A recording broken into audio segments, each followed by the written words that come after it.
ಸ್ನೇಹಿತರಿಗೆ ತರಗತಿಗೆ ಸ್ವಾಗತ.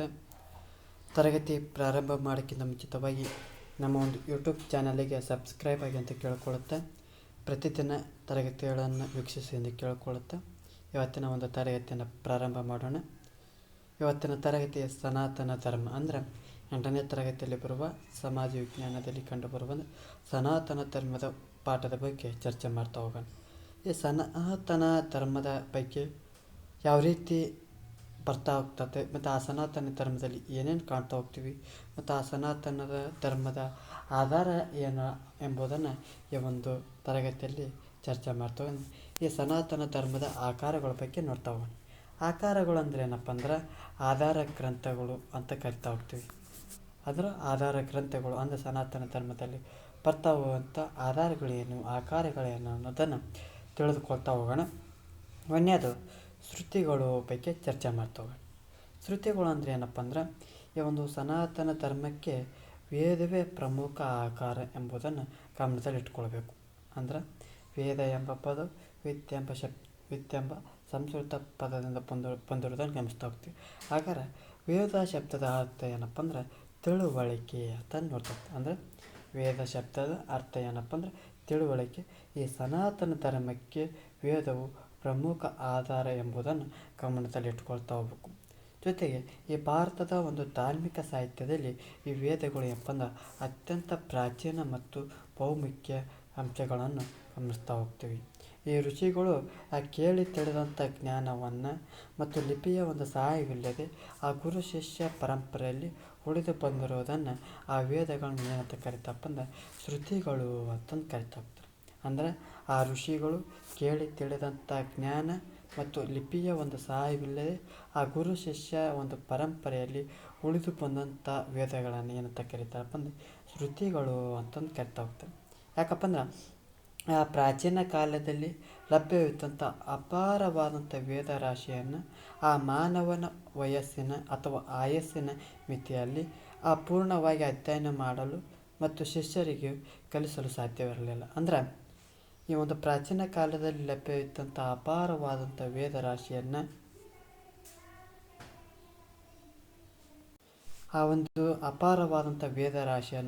ಆ ಮಾನವನ ಒಂದು ಆಯಸ್ಸಿನ ಮಿತಿಯೊಳಗೆ ಅಂದ್ರೆ ಆ ಮಾನವನ ಬದುಕುವಂಥ ಅವಧಿಯೊಳಗೆ ಆ ಒಂದು ಲಭ್ಯವಿರುವಂಥ ವೇದರಾಶಿಯನ್ನು ಪೂರ್ಣವಾಗಿ ಕಲಿಸಲು ಸಾಧ್ಯ ಆಗಲಿಲ್ಲ ಮತ್ತು ಶಿಷ್ಯರಿಗೆ ಕಲಿಸಲು ಸಾಧ್ಯ ಆಗಲಿಲ್ಲ. ಹಾಗಾಗಿ ಅದರಿಂದ ಏನು ಮಾಡ್ತಾ ಹೋಗ್ತಾರಪ್ಪ ಅಂದ್ರೆ ಕೃಷ್ಣ ದ್ವೈಪಾಯ ನರಂಬ ಋಷಿಗಳು ಅಂದ್ರೆ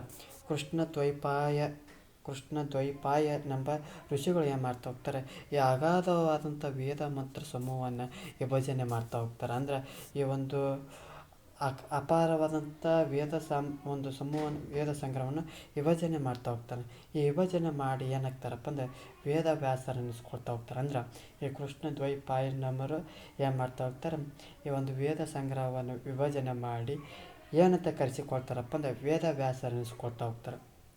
ಜೊತೆಗೆ ಈಗ ನಮಗೆ ಲಭ್ಯವಿರುವಂಥ 4 ವೇದಗಳನ್ನು ಕಾಣ್ತಾ ಹೋಗ್ತೀವಿ. ಅವು ಯಾವಪ್ಪ ಅಂದ್ರೆ ಋಗ್ವೇದ, ಯಜುರ್ವೇದ, ಸಾಮವೇದ, ಅಥರ್ವಣ ವೇದವನ್ನು ಕಾಣ್ತಾ ಹೋಗ್ತೀವಿ. ಈ ಪ್ರತಿಯೊಂದು ವೇದಕ್ಕೂ 4 ಸ್ಕಂದಗಳು ಇರೋದನ್ನು ಕಾಣ್ತಾ ಹೋಗ್ತೀವಿ. ಹಾಗಾದರೆ ಈ ಸ್ಕಂದಗಳು ಅಂದರೆ ಏನಪ್ಪ ಅಂದ್ರೆ ವಿಭಾಗಗಳನ್ನು ನೋಡ್ತಾ ಹೋಗ್ತೀವಿ. ಅಂದರೆ ಈ ಒಂದು ಪ್ರತಿಯೊಂದು ವೇದಕ್ಕೂ 4 ವಿಭಾಗಗಳನ್ನು ಕಾಣ್ತಾ ಹೋಗ್ತೀವಿ. ಯಾವುದಪ್ಪ ಅಂದರೆ ಒಂದನೇದು ಸಂಹಿತೆ ನೋಡ್ತಾ ಹೋಗ್ತೀವಿ, ಬ್ರಾಹ್ಮಣ ನೋಡ್ತಾ ಹೋಗ್ತೀವಿ, ಅರಣ್ಯಕ ನೋಡ್ತಾ ಹೋಗ್ತೀವಿ, ಉಪನಿಷತ್ತುಗಳನ್ನು ನೋಡ್ತಾ ಹೋಗ್ತೀವಿ. ಇವುಗಳ ಬಗ್ಗೆ ಚರ್ಚೆ ಮಾಡ್ತಾ ಹೋಗೋಣ. ಒಂದನೇದು ಸಂಹಿತೆ ಬಗ್ಗೆ ಚರ್ಚೆ ಮಾಡ್ತಾ ಹೋಗೋಣ. ಸಂಹಿತೆ ಅಂದರೆ ಏನಪ್ಪ ಅಂದ್ರೆ ಈ ಪ್ರಕೃತಿಯಲ್ಲಿರುವಂಥ ಶಕ್ತಿಗಳಿಗೆ ಆ ಮೂರ್ತ ರೂಪ ಅಥವಾ ಮೂರ್ತ ಸ್ವರೂಪವನ್ನು ನೀಡಿ ಅವುಗಳನ್ನು ಸ್ತುತಿಸುವಂಥ ಭಿನ್ನ ಭಿನ್ನ ಛಂದಸ್ಸುಗಳಲ್ಲಿರುವಂಥ ಮಂತ್ರಗಳು ಮತ್ತು ಇವು ವಿವಿಧ ದೇವತೆಗಳ ಸ್ತೋತ್ರಗಳನ್ನು ಒಳಗೊಂಡಿವೆ. ಸಂಹಿತೆ ಅಂದರೆ ಏನಪ್ಪ, ಪ್ರಕೃತಿಯಲ್ಲಿ ಕಂಡುಬರುವಂಥ ವಿವಿಧ ಶಕ್ತಿಗಳನ್ನೇ ಅವುಗಳಿಗೆ ಮೂರ್ತ ರೂಪವನ್ನು ನೀಡಿ ಅವುಗಳನ್ನು ಸ್ತುತಿಸುವಂಥ ಭಿನ್ನ ಭಿನ್ನ ಛಂದಸ್ಸುಗಳಲ್ಲಿರುವಂಥ ಮಂತ್ರಗಳನ್ನು ಕಾಣ್ತಾ ಹೋಗ್ತೀವಿ. ಇವು ವಿವಿಧ ದೇವತೆಗಳ ಸ್ತೋತ್ರಗಳನ್ನು ಒಳಗೊಂಡಿರೋದನ್ನು ಕಾಣ್ತಾ ಹೋಗ್ತೀವಿ. ಜೊತೆಗೆ ಎರಡನೇದು ಬ್ರಾಹ್ಮಣ ಅಂದರೆ ಏನಪ್ಪ ಅಂದ್ರೆ ಯಜ್ಞ ಆಚರಣೆಯ ವಿಧಿವಿಧಾನಗಳನ್ನು ತಿಳಿಸುವ ವೇದ ಭಾಗ. ಅಂದರೆ ಈ ಬ್ರಾಹ್ಮಣ ಅಂದರೆ ಏನಪ್ಪ ಅಂದರೆ ಯಜ್ಞ ಆಚರಣೆಗಳು ಯಾವ ರೀತಿ ನಡ್ತಾ ಹೋಗ್ಬೇಕು, ಅವುಗಳ ವಿಧಾನಗಳು ಏನಿರೋದನ್ನು ತಿಳಿಸುವಂಥ ವೇದ ಭಾಗವನ್ನು ಬ್ರಾಹ್ಮಣ ಅಂತ ಕರಿತಾ ಹೋಗ್ತೀವಿ. ಇದು ಬಹುತೇಕವಾಗಿ ಯಾವ ರೂಪದಲ್ಲಿದೆ ಐತಪ್ಪ ಅಂದ್ರೆ ಗದ್ಯದ ರೂಪದಲ್ಲಿರೋದನ್ನು ಕಾಣ್ತಾ ಹೋಗ್ತೀವಿ. ನಂತರದಲ್ಲಿ ಅರಣ್ಯಕಗಳನ್ನು ನೋಡ್ತಾ ಹೋಗೋಣ. ಈ ಅರಣ್ಯಕ ಏನಪ್ಪ ಅಂದ್ರೆ ಈ ಸಂಹಿತೆ ಮತ್ತು ಬ್ರಾಹ್ಮಣಗಳ ಸಮ್ಮಿಶ್ರಣ ಅಂತ ಹೇಳಿದ್ರೂ ಸ್ವಲ್ಪ ತಪ್ಪಾಗಲ್ಲ. ಯಾಕಪ್ಪ ಅಂದ್ರೆ ಈ ಅರಣ್ಯಕ ಏನು ತಿಳಿಸ್ತಂದ್ರೆ ಸ್ತೋತ್ರಗಳ ಮತ್ತು ಯಜ್ಞಗಳ ಅಂತರಾರ್ಥಗಳನ್ನು ವಿಷಾದಪಡಿಸುವ ಭಾಗ. ಅಂದರೆ ಆ ಸ್ತೋತ್ರಗಳ ಮತ್ತು ಯಜ್ಞಗಳ ಅಂತರಥ ಒಳನೋಟವನ್ನು ಯಾವ ರೀತಿ ವ್ಯಕ್ತಪಡಿಸುವಂಥ ಭಾಗವನ್ನು ಅರಣ್ಯಕಗಳು ಅಂತ ಕರಿತಾ ಹೋಗ್ತೀವಿ. ಜೊತೆಗೆ ಉಪನಿಷತ್, ಈ ಉಪನಿಷತ್ ಏನು ತಿಳಿಸ್ತಾ ಹೋಗ್ತೈತಪ್ಪ ಅಂದ್ರೆ ವಿಶ್ವ ಸೃಷ್ಟಿಕರ್ತ, ಮನುಷ್ಯನ ಇರುವಿಕೆ ಹೀಗೆ ತಿಳಿಸುವಂಥ ಜಿಜ್ಞಾಸೆಯನ್ನು ತಿಳಿಸ್ತಾ ಹೋಗ್ತದೆ. ಇದು ಬಹುತೇಕವಾಗಿ ಗುರು ಶಿಷ್ಯರ ಒಂದು ಸಂವಾದದಲ್ಲಿ ಇರೋದನ್ನು ಕಾಣ್ತಾ ಹೋಗ್ತೀವಿ. ಉಪನಿಷತ್ತು ಈ ಒಂದು ವಿಶ್ವ ಯಾವ ರೀತಿ ಸೃಷ್ಟಿ ಆಯಿತು, ಆ ಸೃಷ್ಟಿಕರ್ತನ ಬಗ್ಗೆ, ಆ ಮನುಷ್ಯನ ಇರುವಿಕೆಯ ಬಗ್ಗೆ ತಿಳಿಸುವಂಥದ್ದನ್ನು ಉಪನಿಷತ್ತನ್ನು ಹೇಳ್ತಾ ಹೋಗ್ತೀವಿ. ಬಹುತೇಕವಾಗಿ ಇದು ಗುರು ಶಿಷ್ಯರ ಒಂದು ಸಂವಾದದಲ್ಲಿ ನೋಡ್ತಾ ಹೋಗ್ತೀವಿ. ಮತ್ತೊಮ್ಮೆ ಹೇಳ್ತಾ ಹೋಗ್ತೀನಿ. ಸಂಹಿತೆ ಅಂದರೆ ಪ್ರಕೃತಿಗೆ ಶಕ್ತಿಗಳ ಮೂರ್ತ ರೂಪ ನೀಡಿ ಅವುಗಳನ್ನು ಸ್ತುತಿ ಮಾಡೋದು, ಅಂದರೆ ಸ್ತೋತ್ರಗಳನ್ನು ಹೇಳ್ತಾ ಹೋಗೋದು. ಬ್ರಾಹ್ಮಣ ಏನಪ್ಪ ಅಂದ್ರೆ ಯಜ್ಞ ಯಾಚನೆಗಳ ವಿಧಿವಿಧಾನಗಳನ್ನು ತಿಳಿಸ್ತಾ ಹೋಗ್ತೈತಿ. ಅರಣ್ಯಕ ಸ್ತೋತ್ರಗಳು ಮತ್ತು ಯಜ್ಞಗಳ ಅಂತರಾರ್ಥವನ್ನು ವ್ಯಕ್ತಪಡಿಸ್ತಾ ಹೋಗ್ತೈತಿ. ಉಪನಿಷತ್ತು ಏನಪ್ಪ ಅಂದ್ರೆ ವಿಶ್ವ ಸೃಷ್ಟಿಕರ್ತ ಮನುಷ್ಯನ ಬಗ್ಗೆ ತಿಳಿಸ್ತಾ ಹೋಗ್ತೈತಿ. ಇದು ಗುರು ಶಿಷ್ಯರ ಸಂವಾದದಲ್ಲಿ ನಾವು ನೋಡ್ತಾ ಹೋಗ್ತೀವಿ. ಇದು ಒಂದು ಸ್ಕಂದಗಳ ಬಗ್ಗೆ ಮಾಹಿತಿ ಆಗ್ತದೆ. ಮುಂದುವರಿದು ಸ್ಮೃತಿಗಳ ಬಗ್ಗೆ ನೋಡ್ತಾ ಹೋಗ್ತೀವಿ. ಈ ಸ್ಮೃತಿ ಅಂದರೆ ಜ್ಞಾಪಿಸಿಕೊಂಡಿತ್ತು ಅಂತಂದು ಅರ್ಥವಾಗ್ತದೆ. ಇದರ ವಿರುದ್ಧಾರ್ಥಕ ಪದ ಅಂದರೆ ಏನಪ್ಪ ಅಂದ್ರೆ ವಿಸ್ಮೃತಿ ಅಂದರೆ ಮರೆಯವು. ಈ ಸ್ಮೃತಿ ವಿಸ್ಮೃತಿ ಪದದ ಅರ್ಥ ತಿಳ್ಕೊಳ್ರಿ. ಈ ಸ್ಮೃತಿ ಅಂದರೆ ಏನಪ್ಪ ಅಂದರೆ ಜ್ಞಾಪಿಸಿಕೊಂಡಿತ್ತು ಅಂತ ಅರ್ಥ. ಅಂದರೆ ಸ್ಮೃತಿ ಅಂದರೆ ಜ್ಞಾಪಿಸಿಕೊಂಡಿತ್ತು, ನೆನಪು ಮಾಡಿಕೊಂಡಿತ್ತು ಅನ್ನೋದನ್ನು ತಿಳಿಸ್ತಾ ಹೋಗ್ತೈತಿ. ಜೊತೆಗೆ ವೇದೋತ್ತರ ಕಾಲದ ಈ ರಚನೆಗಳು ವೇದೋಪನಿಷತ್ತುಗಳನ್ನು ನೆನಪಿಸುತ್ತವೆ. ಅಂದರೆ ವೇದೋತ್ತರ ಕಾಲದಲ್ಲಿ ರಚನೆಯಾದಂಥ ಉಪನಿಷತ್ತುಗಳನ್ನು ನೆನಪಿಸುತ್ತದೆ. ಹಾಗಾಗಿ ಇದನ್ನು ಏನಂತ ಕರಿತಾರಪ್ಪ ಅಂದ್ರೆ ಸ್ಮೃತಿ ಅಂತಂದು ಕರಿತಾ ಹೋಗ್ತಾರೆ. ಯಾವ ರೀತಿ ವೇದೋತ್ತರ ಕಾಲದಲ್ಲಿ ಈ ರಚನೆಗಳು ವೇದೋಪನಿಷತ್ತುಗಳನ್ನು ನೆನಪಿಸುತ್ತಾ ಹೋಗ್ತವೆ. ಹಾಗಾಗಿ ಇದನ್ನು ಸ್ಮೃತಿ ಅಂತಂದು ಕರಿತಾ ಹೋಗ್ತೀವಿ. ಆ ಸಮಾಜದ ಆ ವ್ಯಕ್ತಿಗಳ ದೈನಂದಿನ ಲೌಕಿಕ ಬದುಕಿನ ರೀತಿ ನೀತಿಗಳನ್ನು, ನಡೆ ನಿಯಮಾವಳಿಗಳನ್ನು ವಿಧಿಸುವಂಥ ಇವುಗಳನ್ನು ಧರ್ಮಸೂತ್ರಗಳು ಅಂತಂದು ಕರಿತಾ ಹೋಗ್ತೀವಿ. ಅಂದರೆ ಸಮಾಜದಲ್ಲಿರುವಂಥ ವ್ಯಕ್ತಿಯ ದೈನಂದಿನ ಲೌಕಿಕ ಜೀವನ, ಲೌಕಿಕ ಬದುಕಿನ ರೀತಿ ನೀತಿಗಳು ಯಾವುದೇ ರೀತಿ ಇರ್ತಾವೆ, ನಡೆ ನಿಯಮಗಳು ಯಾವ ರೀತಿ ಇರ್ತವೆ ಎಂಬುದನ್ನು ತಿಳಿಸುವುದನ್ನು ಧರ್ಮಸೂತ್ರಗಳು ಅಂತಂದು ಕರಿತಾ ಹೋಗ್ತೀವಿ. ಪ್ರಮುಖವಾಗಿ 18 ಸ್ಮೃತಿಗಳನ್ನು ಕಾಣ್ತಾ ಹೋಗ್ತೀವಿ. ಎಷ್ಟು 18 ಸ್ಮೃತಿಗಳನ್ನು ಕಾಣ್ತಾ ಹೋಗ್ತೀವಿ. ಇದರಲ್ಲಿ ಪ್ರಾಚೀನತೆ ಆಗಿರುವಂಥದ್ದು ಮತ್ತು ಪ್ರಭಾವಶಾಲಿ ಆಗಿರೋದದ್ದು ಯಾವುದು ಕಾಣ್ತಾವಪ್ಪ ಅಂದ್ರೆ ಮನುಸ್ಮೃತಿ ಅನ್ನೋದನ್ನು ಕಾಣ್ತಾ ಹೋಗ್ತೀವಿ. ಅದರಲ್ಲಿ ಪ್ರಾಚೀನತೆ ಕಂಡುಬರೋದು ಮತ್ತು ಪ್ರಭಾವಶಾಲಿಯಾಗಿ ಕಂಡುಬರೋದು ಯಾವುದಪ್ಪ ಅಂದ್ರೆ ಮನುಸ್ಮೃತಿಯನ್ನು ಕಾಣ್ತಾ ಹೋಗ್ತೀವಿ. ಒಟ್ಟು 18 ಸ್ಮೃತಿಗಳಿರೋದನ್ನು ಕಾಣ್ತಾ ಹೋಗ್ತೀವಿ. ಜೊತೆಗೆ ಈ ಸುಮಾರು 2000 ವರ್ಷಗಳ ಕಾಲ ಈ ಸನಾತನ ಧರ್ಮದ ಒಂದು ನಿಯಮಾವಕ ಗ್ರಂಥ ಮನ್ನಣೆ ಪಡೆದಿದೆಯಾದರೂ ಅದು ಮಂಡಿಸುವಂಥ ಶ್ರೇಣೀಕೃತ ಲೋಕದೃಷ್ಟಿಯನ್ನು ಇಂದು ಕೂಡ ಯಾರು ಒಪ್ಪಿಕೊಳ್ಳುವುದಿಲ್ಲ. ಬದಲಿಗೆ ನಮ್ಮ ಸಂವಿಧಾನವನ್ನು ಸಾಮಾಜಿಕ ಲೋಕದೃಷ್ಟಿಯ ಮನನೀಯ ಗ್ರಂಥ ಎಂದು ಒಪ್ಪಿಕೊಳ್ಳುವುದನ್ನು ಸಾಮಾನ್ಯವಾಗಿ ಕಾಣ್ತಾ ಹೋಗ್ತೀವಿ. ಜೊತೆಗೆ ಈ ಧರ್ಮಸೂತ್ರಗಳಂತ ಹೇಳ್ತಾ ಹೋದೆ. ಸಾಂಪ್ರದಾಯಿಕ ಈ ಧರ್ಮಸೂತ್ರಗಳು ಯಾವ ರೀತಿ ಇರ್ತಾವಪ್ಪ ಅಂದ್ರೆ ವೇದಾಂಗ, ಪುರಾಣ, ಇತಿಹಾಸ, ದರ್ಶನಗಳನ್ನು ಈ ಸ್ಮೃತಿಯಲ್ಲಿ ಸೇರಿಸುವಂಥ ವಾಡಿಕೆ ಇರೋದನ್ನು ಕಾಣ್ತಾ ಹೋಗ್ತೀವಿ. ಯಾವುದರಲ್ಲಿ ಸೇರಿಸ್ತಾ ಹೋಗ್ತೀವಪ್ಪ ಅಂದ್ರೆ ಆ ಸ್ಮೃತಿಯಲ್ಲಿ ಸೇರಿಸ್ತಾ ಹೋಗ್ತೀವಿ. ಯಾವುದನ್ನು ವೇದಾಂಗ, ಪುರಾಣ, ಇತಿಹಾಸ, ದರ್ಶನಗಳನ್ನು ಸೇರಿಸ್ತಾ ಹೋಗ್ತೀವಿ. ಹಾಗಾದರೆ ಇವುಗಳ ಬಗ್ಗೆ ಚರ್ಚೆ ಮಾಡ್ತಾ ಹೋಗೋಣ. ವೇದಾಂಗ ಅಂದರೆ ಆ ವೇದಗಳ ಉಚ್ಚಾರ ಮತ್ತು ಪ್ರಯೋಗಕ್ಕಾಗಿ ರೂಪಿತವಾದಂಥ ಸಹಾಯಕ ವಿದ್ಯೆಗಳನ್ನು ವೇದಾಂಗಗಳು ಅಂತಂದು ಕರಿತಾ ಹೋಗ್ತವೆ.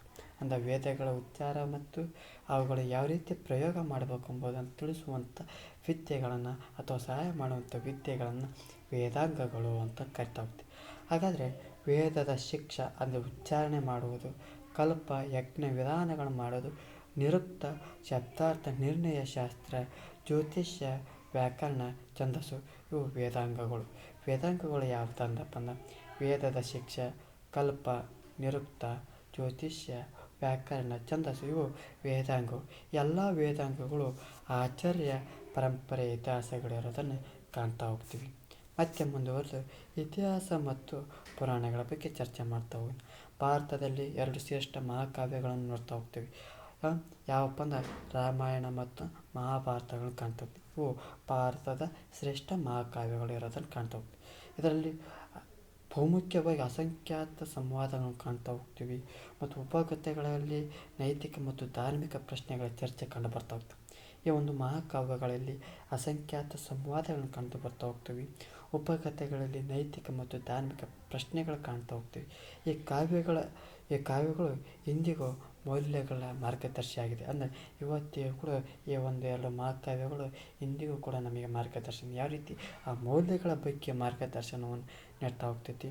ಜೊತೆಗೆ ಈ ಭಾರತ ದೇಶ ಮತ್ತು ಭಾಷೆಗಳಲ್ಲಿ ಮತ್ತು ರಾಮಾಯಣ ಮತ್ತು ಮಹಾಭಾರತವು ಹಲವು ಬಗೆಗಳಲ್ಲಿ ಮರು ನಿರ್ಮಾಣ ಮಾಡ್ತಾ ಹೋಗ್ತಾರೆ. ಉದಾಹರಣೆಗೆ ಜ್ಞಾನಪೀಠ ಪ್ರಶಸ್ತಿ ಪಡೆದಂಥ ಕುವೆಂಪುರವರು ಒಂದು ರಾಮಾಯಣ ಆಧಾರಿತ ಮೇಲೆ ರಾಮಾಯಣ ದರ್ಶನ ಮತ್ತು ಕೃತಿಯನ್ನು ಬರ್ತಾ ಹೋಗ್ತಾರೆ. ಅಂದರೆ ಮರು ನಿರ್ಮಾಣ ಮಾಡ್ತಾ ಹೋಗ್ತಾರೆ.